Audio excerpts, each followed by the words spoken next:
യുദ്ധം അവസാനിപ്പിക്കുന്നതിനായി മുന്നോട്ട് വെച്ച സമാധാന പദ്ധതി ഇറാൻ പൂർണ്ണമായും തള്ളിയതിനെ തുടർന്ന് US president Donald Trump Persian ഉൾക്കടലിലെ തന്ത്രപ്രധാനമായ ഖാർഗ് ദ്വീപ് കരയാക്രമണത്തിലൂടെ പിടിച്ചെടുക്കാനുള്ള നീക്കങ്ങൾ ശക്തമാക്കിയിരിക്കുകയാണ്. ഇറാനെ സാമ്പത്തികവും സൈനികവുമായി സമ്മർദ്ദത്തിലാക്കാനുള്ള പുതിയ തന്ത്രവുമായാണ് ഈ നീക്കം വിലയിരുത്തപ്പെടുന്നത്. ഇതിന്റെ ഭാഗമായി യുഎസ് ആർമിയുടെ പ്രശസ്തമായ 82ാം എയർബോൺ ഡിവിഷനിൽപ്പെട്ട ഏകദേശം 4000-ലധികം സൈനികരെ അടിയന്തരമായി പശ്ചിമേഷ്യയിലേക്ക് വിന്യസിക്കാനാണ് തീരുമാനം. പാരച്ചൂട്ടുകൾ ഉപയോഗിച്ച് വേഗത്തിൽ ലക്ഷ്യസ്ഥാനങ്ങളിൽ ഇറങ്ങി ശത്രുവിനെ ആക്രമിക്കുന്നതിൽ പ്രത്യേക പരിശീലനം നേടിയ സൈനികരാണ് ഇവർ. അതോടൊപ്പം ഏകദേശം 5000 മറൈൻ സൈനികരുമായി യുദ്ധക്കപ്പലുകളും വിമാനവാഹിനികളും ഉൾപ്പെടുന്ന നാവികസേനാ സംഘങ്ങളും ഉടൻ പേർഷ്യൻ ഉൾക്കടൽ മേഖലയിൽ എത്തുമെന്നാണ് സൂചന.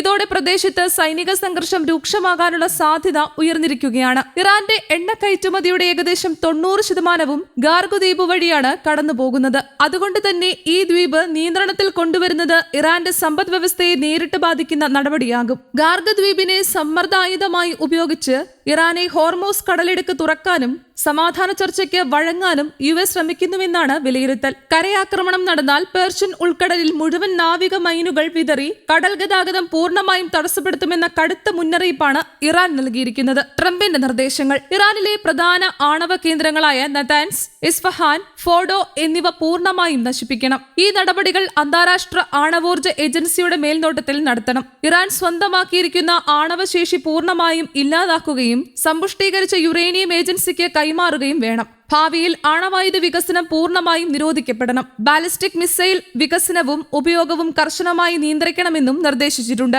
വൈദ്യുതി ഉൽപാദന ആവശ്യങ്ങൾക്കായി യുഎസ് സഹകരണത്തോടെ ബുഷെഹർ മേഖലയിൽ സിവിലിയൻ ആണവ പദ്ധതി നടപ്പാക്കാൻ തയ്യാറാണ്. ഇത് പൂർണ്ണമായും സമാധാനപരമായ ആവശ്യങ്ങൾക്കായിരിക്കും. കൂടാതെ ഇറാന് മേൽ നിലവിലുള്ള എല്ലാ സാമ്പത്തിക ഉപരോധങ്ങളും നീക്കം ചെയ്യുമെന്നും യുഎസ് വാഗ്ദാനം ചെയ്യുന്നു. ഹമാസ്, ഹൂതി, ഹിസ്ബുള്ള തുടങ്ങിയ സായുധ സംഘടനകളുമായുള്ള ബന്ധം ഇറാൻ പൂർണ്ണമായും വിച്ഛേദിക്കണം. കൂടാതെ ലോകത്തിലെ ഏറ്റവും തിരക്കേറിയ കടൽ മാർഗങ്ങളിലൊന്നായ ഹോർമൂസ് കടലിടുക്ക് അന്താരാഷ്ട്ര സ്വതന്ത്ര സമുദ്രപാതയായി പ്രഖ്യാപിക്കണമെന്നും യുഎസ് ആവശ്യപ്പെടുന്നു. ഇറാന്റെ നിലപാട്: യുഎസ് ഉൾപ്പെടെയുള്ള എല്ലാ ആക്രമണങ്ങളും പൂർണ്ണമായും അവസാനിപ്പിക്കണം. ഭാവിയിൽ ഇത്തരം സൈനിക നടപടികൾ ആവർത്തിക്കില്ലെന്ന് വ്യക്തമായി ഉറപ്പു നൽകണമെന്നും ഇറാൻ ആവശ്യപ്പെടുന്നു. യുദ്ധം മൂലമുണ്ടായ സാമ്പത്തികവും അടിസ്ഥാന സൗകര്യപരവുമായ നാശനഷ്ടങ്ങൾക്ക് നഷ്ടപരിഹാരം നൽകണം. കൂടാതെ പശ്ചിമേഷ്യയിലെ മുഴുവൻ സംഘർഷങ്ങളും അവസാനിപ്പിക്കുന്ന സമഗ്രമായ സമാധാന പദ്ധതിയാണ് ആവശ്യമായതെന്ന് ഇറാൻ വ്യക്തമാക്കുന്നു. ഹോർമൂസ് കടലിടുക്കിൽ ഇറാന്റെ പരമാധികാരം അന്താരാഷ്ട്ര തലത്തിൽ അംഗീകരിക്കണമെന്നും സുരക്ഷാ നിയന്ത്രണത്തിൽ ഇറാന്റെ പങ്ക് അംഗീകരിക്കണമെന്നും അവർ ആവശ്യപ്പെടുന്നു. ഇരു രാജ്യങ്ങളും കടുത്ത നിലപാടുകളിൽ ഉറച്ചു നിൽക്കുന്നതിനാൽ പശ്ചിമേഷ്യയിൽ വലിയൊരു സൈനിക സംഘർഷം ഉണ്ടാകാനുള്ള സാധ്യതകൾ വർദ്ധിച്ചിരിക്കുകയാണ്.